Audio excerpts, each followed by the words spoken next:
Friends, today it is our technical class. आज का जो डे है वो अपना टेक्निकल क्लास के लिए रहता है. In our previous class we discussed about the solar system. Very primary things. We discussed about very primary things in our last technical class about the solar system. Not the natural solar system. We are not discussing about the natural solar system. Natural solar system includes sun and their planets, etc. जो natural solar system हम बात करते हैं, जो हम books में read करते हैं, उसमें तो कौन आते हैं? चलो, सोलर सिस्टम की डेफिनेशन पता है किसी को? फोर्थ वालों के सोलर सिस्टम की डेफिनेशन आई हुई है. Who can tell the definition? What is the solar system? Yes, Priyanshi, very good.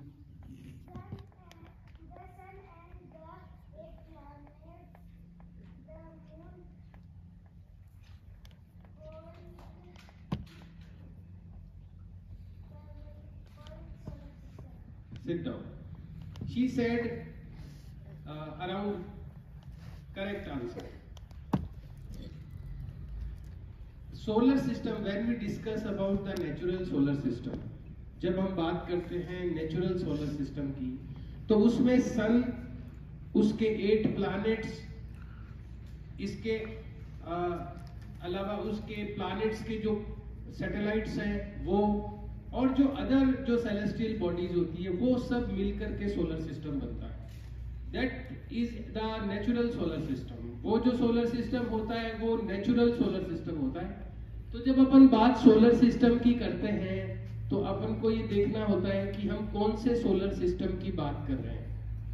जब हम नेचुरल सोलर सिस्टम की बात करते हैं तो उसका मीनिंग है कि हम सन और उसके 8 प्लैनेट्स, उन सब की बात कर रहे हैं. लेकिन जब अपन नॉर्मली एनर्जी प्रोडक्शन को लेकर के सोलर सिस्टम की बात करते हैं तो उसका मीनिंग होता है इस तरह का कोई solar system. You are looking a plate in front of you. आपके सामने एक प्लेट आपको दिखाई दे रही है. Actually it is the main part of any solar system. ये जो प्लेट आपको दिख रही है ये सोलर सिस्टम का सबसे मेन पार्ट है. In our last class of technical, पिछली जो टेक्निकल क्लास थी उसमें हमने एक थ्योरेटिकल डिस्कशन किया था कि सोलर सिस्टम से हम एनर्जी प्राप्त कर सकते हैं.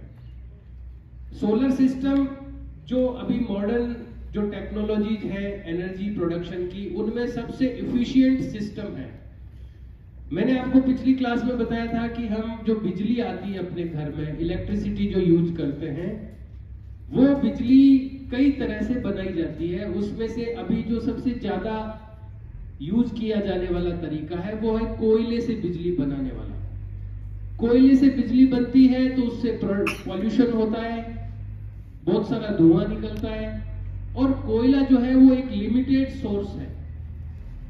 जमीन में से कोयला निकाला जाता है और वो एक लिमिटेड सोर्स है. आने वाले कुछ समय में वो खत्म हो जाएगा. इसके अलावा जो गाड़ियां चलती है उनमें जो फ्यूल बर्न होता है वो भी एक लिमिटेड सोर्स है. पेट्रोल, डीजल, ये सब लिमिटेड सोर्स है. आने वाले कुछ सालों में ये सब फिनिश हो जाएंगे क्योंकि ये सब अंडरग्राउंड से इनको निकाला जाता है और अंडरग्राउंड में इनकी जो अमाउंट है वो लिमिटेड है. तो अब जो साइंटिस्ट लोग हैं वो इस बारे में सोच रहे हैं कि क्या कोई ऐसा सोर्स हो सकता है जिससे हम अनलिमिटेड एनर्जी प्राप्त कर सकते हैं, जो कभी खत्म नहीं होगा, जो कभी फिनिश नहीं होगा, जो अनलिमिटेड है. तो ऐसे कुछ सोर्सेज से एनर्जी प्राप्त करने की कोशिश पूरी दुनिया में चल रही है. उसके कई सोर्सेज साइंटिस्ट ने इन्वेंट भी किए हैं, आविष्कार हो चुका है ऐसे सोर्सेज का. उसमें से अभी जो मेन जो सोर्स चल रहा है, एडवांस, जो एकदम प्रैक्टिकली चल रहा है ऑन द ग्राउंड, वो है सोलर एनर्जी से एनर्जी प्राप्त करना. सोलर से एनर्जी प्राप्त करना. इसके साथ साथ हवा से एनर्जी बनाने के भी जो एक्सपेरिमेंट्स है वो हो रहे हैं, कई जगह पर हवा से एनर्जी बन भी रही है। तो कई लोग सोच रहे होंगे कि विंड से एनर्जी कैसे बनती है, तो बड़े बड़े फैन लगाए जाते हैं। आपने कहीं पिक्चर्स में देखा होगा, बुक्स में देखा होगा, बड़े बड़े फैन होते हैं। ये मानिए आप कोई ये जैसे कितना बड़ा हो सकता है, तो ये सामने अपने वाटर टैंक आपको दिख रहा होगा, पानी की जो टंकी है उधर सामने, वो कितनी बड़ी है, उससे भी बड़े बड़े फैन होते हैं, एक फैन उतना बड़ा। और वो फैन कहाँ लगाए जाते हैं, जहां पर बहुत तेज तेज हवाएं चलती रहती है। और वो उन हवाओं से जब वो फैन मूव करते हैं तो उसके अंदर एक डायनेमो लगा रहता है जो कि घूमने से इलेक्ट्रिसिटी प्रोड्यूस करता है। इलेक्ट्रिसिटी प्रोड्यूस करने का नॉर्मली यही तरीका है कि एक वैज्ञानिक हुए थे फैराडे, उन्होंने एक थ्योरी दी थी कि अगर टू मैग्नेट्स के बीच में अगर कोई कॉपर की या किसी भी कंडक्टर वायर की जो एक कोइल होती है, कोइल का मतलब गोल गोल, अगर तार को अपन गोल गोल घुमा करके एक ऐसा कोइल बनाते हैं, उसको अगर टू मैग्नेट्स के बीच में अपन रोटेट करते हैं तो वो इलेक्ट्रिसिटी पैदा करती है। ये जो सिस्टम है, ये जो थ्योरी है फैराडे की, उसी के बेसिस पर ज्यादातर जो इलेक्ट्रिसिटी प्रोडक्शन वो होता है। पानी से भी बिजली बनती है, वहां पर भी वही रोटेट करने वाला सिस्टम होता है। वहां पर जो फैन होता है वो कैसे घुमाया जाता है, वहां पर पानी से घुमाया जाता है, उसको टरबाइन बोलते हैं। तो वहां पर पानी को पहले रोका जाता है, किसी रिवर के वाटर को पहले रोका जाता है डैम बनाकर। जब वो रुक जाता है तो उसके अंदर गेट रहते हैं, जिस दीवार से उसको रोका जाता है उसको डैम कहते हैं। उस डैम के अंदर गेट होते हैं, जब उस गेट को खोलते हैं तो बहुत ही प्रेशर से पानी निकलता है और वो प्रेशर वाला पानी एक बड़े फैन पे गिराया जाता है जिसको टरबाइन कहते हैं। उस प्रेशर से वो टरबाइन घूमता है और फिर वही फैराडे वाला जो थ्योरी है वो काम आती है और वहां इलेक्ट्रिसिटी जनरेट होती है। तो पानी से भी इलेक्ट्रिसिटी बनती है, इसके अलावा विंड से भी, हवा से भी इलेक्ट्रिसिटी बनती है। लेकिन वो जो तरीके हैं वो एक लार्ज स्केल पे ही काम कर सकते हैं। अगर कोई एक आम इंसान, यदि आप चाहें कि मैं पानी से बिजली बना लूं, तो इट इज नॉट पॉसिबल, क्योंकि उसके लिए पानी को रोकने के लिए बड़ी डैम बनाना पड़ता है। अब एक आदमी डैम कैसे बना सकता है, और सब जगह पानी अवेलेबल भी नहीं होता। अपने इधर तो पानी अवेलेबल भी नहीं है, कोई रिवर नहीं है अपने यहाँ पर, कोई नदी नहीं है अपने आसपास, तो हम फिर वो काम कर ही नहीं सकते। इसके अलावा जो विंड वाला है वो भी, उसके लिए भी एक बड़ा इन्वेस्टमेंट और बड़ा एक प्लान बनाना पड़ता है, बड़ा सेटअप लगाना पड़ता है। लेकिन ये जो एनर्जी है, मैंने आपको पिछली बार भी बताया था कि ये छोटे से छोटे लेवल पर भी अपन इसको यूज कर सकते हैं। अगर मान लो कोई आदमी जंगल में बैठा है, फॉर एग्जाम्पल आप खेत में बैठे हैं, वहां पर आपके पास इलेक्ट्रिसिटी नहीं है, तो आप अपना मोबाइल कैसे चार्ज करेंगे? मान लो कोई व्यक्ति खेत में ही रह रहा है, वहां पर बिजली का कनेक्शन नहीं है, तो उसका मोबाइल डिस्चार्ज हो जाता है धीरे धीरे। तो वो अपने मोबाइल को एक इतनी सी सोलर प्लेट अगर वो रखता है तो उससे चार्ज कर सकता है, उसको कोई बिजली के कनेक्शन की जरूरत नहीं है। इतनी सी सोलर प्लेट से वो अपना मोबाइल चार्ज कर सकता है। ये जो आपको दिख रही है यहाँ पर, ये एक साइज है सोलर प्लेट की।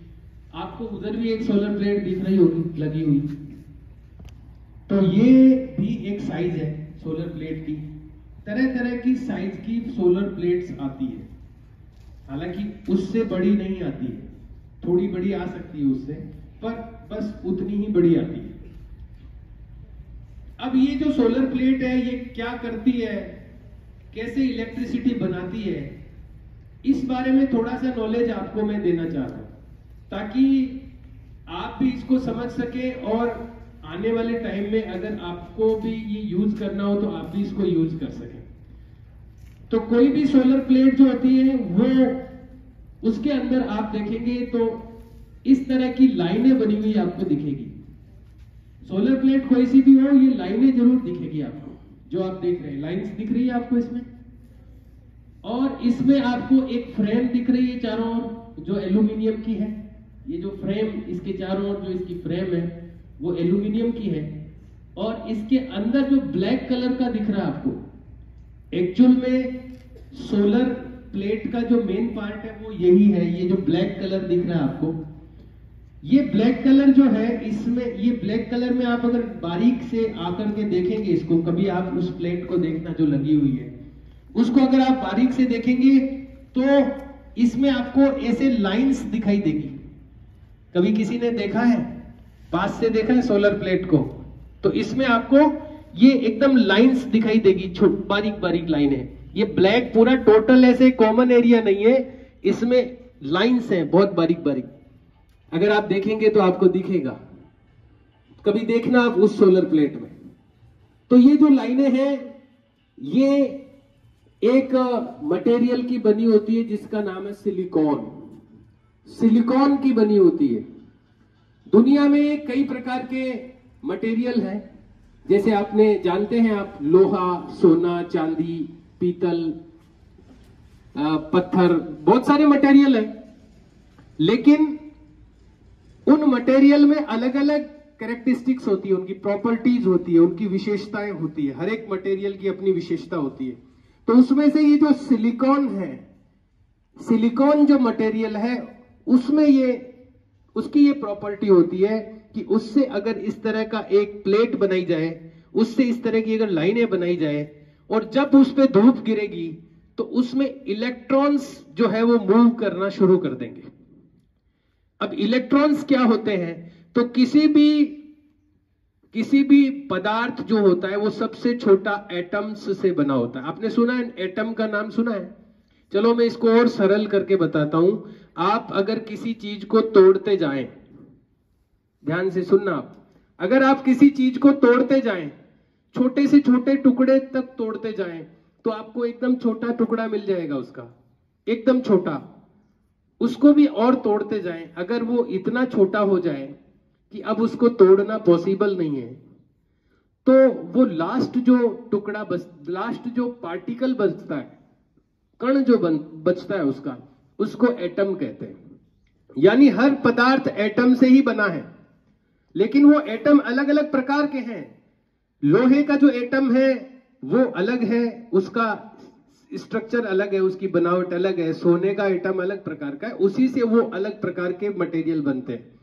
तो एटम से बना है हर मटेरियल। तो वो एटम, उसमें 3 टाइप के पार्टिकल्स होते हैं, प्रोटॉन, न्यूट्रॉन और इलेक्ट्रॉन। आपने सुना है, किसी ने इनका नाम सुना है? प्रोटॉन, न्यूट्रॉन और इलेक्ट्रॉन। तो इलेक्ट्रॉन जो होते हैं वो बाहर होते हैं हर एक एटम के, और जब वो इलेक्ट्रॉन मूव करते हैं तो इलेक्ट्रिसिटी जनरेट करते हैं। तो अब ये जो सिलिकॉन है, इसके एटम में ये प्रॉपर्टी होती है कि जब इस पे सन की रेज गिरती है तो इलेक्ट्रॉन्स जो है वो मूवमेंट करते हैं और इलेक्ट्रिसिटी जनरेट करते हैं। अब ये थोड़ी थोड़ी इलेक्ट्रिसिटी जनरेट होती है इनमें, और वो इलेक्ट्रिसिटी जो जनरेट हो रही है वो ये जो व्हाइट वाली जो लाइनें दिख रही है आपको, इनको बोलते हैं बस बार। क्या बोलते हैं इनको? बस बार। अब ये क्या है, ये जो ब्लैक वाली लाइनें इलेक्ट्रिसिटी बना रही है, वो इलेक्ट्रिसिटी इन व्हाइट वाली लाइनों में आ जाती है और उनसे वो इकट्ठी होकर के देखो सब लाइनें ऊपर जाके जुड़ जाती है। ब्लैक वाली जो एक्चुअल में जो इलेक्ट्रिसिटी बना रही है वो कौन बना रही है? ब्लैक वाली लाइनें, जो कि सिलिकॉन से बनी हुई है। और वो जो इलेक्ट्रिसिटी बन रही है वो आ रही है व्हाइट वाली लाइनों में। समझ रहे हैं आप लोग? एक्चुअल में इलेक्ट्रिसिटी बन किससे रही है? ब्लैक वाली लाइनों से, जो कि सिलिकॉन से बनी हुई है। और वो जो इलेक्ट्रिसिटी है वो आकर के कहां पर मिल रही है? व्हाइट वाली लाइनों में। और ये व्हाइट वाली जो लाइनें हैं वो आगे जाकर के सब मिल जाती है आपस में। तो एक प्लेट की जितनी इलेक्ट्रिसिटी बनती है वो सब लास्ट में जाकर के जुड़ जाती है, ऐड हो जाती है। जैसे मान लो आप सभी स्टूडेंट्स यहां पर बैठे हैं, और अगर आप थोड़ा थोड़ा कोई काम करते हैं और लास्ट में उसको, मान लो आप लोग ऐसा करते हैं कि सबके पास में एक एक टॉफी है जेब में, और सब लोग पहले क्या करते हैं? एक एक लाइन की टॉफियां इकट्ठी करते हैं। आप कल्पना कीजिए, मान लो सभी के पास एक एक टॉफी है। अब मैंने हर एक लाइन का जो लीडर है उसको कहा कि आप अपनी लाइन की टॉफियां कलेक्ट कर लो, और वो गया और पूरी लाइन की टॉफियां कलेक्ट कर ली। और फिर मैंने सब लीडर्स को कहा कि सब अपनी टॉफियां यहाँ रखो, तो यहाँ बहुत सारी टॉफियां आ जाएगी कि नहीं आ जाएगी? बस तो ये जो आपकी लाइन है ना, ये है ब्लैक वाली लाइन है। ये टॉफियां जो है वो है इलेक्ट्रिसिटी, और वो जब एक लाइन की इलेक्ट्रिसिटी जब आपस में जुड़ जाती है और सारी लाइनों की जब इलेक्ट्रिसिटी जुड़ जाती है तो काफी सारी इलेक्ट्रिसिटी बन जाती है। तो इस तरह से ये एक प्लेट जो है वो वर्क करती है, और अंत में लास्ट में इसमें से 2 वायर्स निकलते हैं। आप पीछे देखेंगे तो आपको एक यहां बॉक्स लगा हुआ दिख रहा होगा, दिख रहा है बॉक्स, और उस बॉक्स में से 2 वायर्स निकले हुए दिख रहे हैं आपको पता होगा बिजली के 2 वायर्स होते हैं, प्लस और माइनस, सबको पता है? तो ये लास्ट में जाकर के जितनी भी इलेक्ट्रिसिटी ये प्लेट बनाएगी, इस प्लेट को सोलर पैनल भी कहते हैं, इस प्लेट को सोलर मॉड्यूल भी कहते हैं।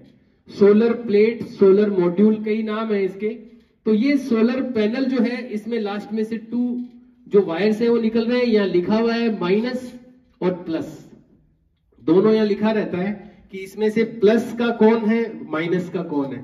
अब ये इसमें से 2 वायर्स निकल गए, यानी अब ये जो प्लेट है ये जो भी इलेक्ट्रिसिटी जनरेट करेगी वो इन 2 वायर्स के थ्रू बाहर निकल रही है, इन 2 वायर्स के थ्रू बाहर निकल रही है। हालांकि प्लस का वायर रेड होना चाहिए और माइनस का जो वायर है वो ब्लैक या फिर ग्रीन होना चाहिए। तो ये 2 वायर्स के थ्रू बाहर आ रही है, और इन वायर्स से अपन कोई भी चीज को जब जोड़ेंगे तो वो चीज वर्क करना शुरू कर देगी। लेकिन इसमें कुछ और भी चीजें हैं जो जानने की है। सर कितना टाइम देखिए, तो आज का टाइम फिनिश हो गया है। ये पार्ट 2 था। अब अगले पार्ट 3 में हम आगे की बातें जानेंगे कि अब इससे जो इलेक्ट्रिसिटी बन रही है वो इलेक्ट्रिसिटी काम कैसे आती है, और क्या वो सभी मशीनों को चला सकती है या कुछ खास मशीनों को ही चला सकती है। तो कैसे हम इससे बनी हुई इलेक्ट्रिसिटी का यूज कर सकते हैं, ये अपन अलग पार्ट में जानेंगे। तो आज की टेक्निकल क्लास यहीं फिनिश होती है।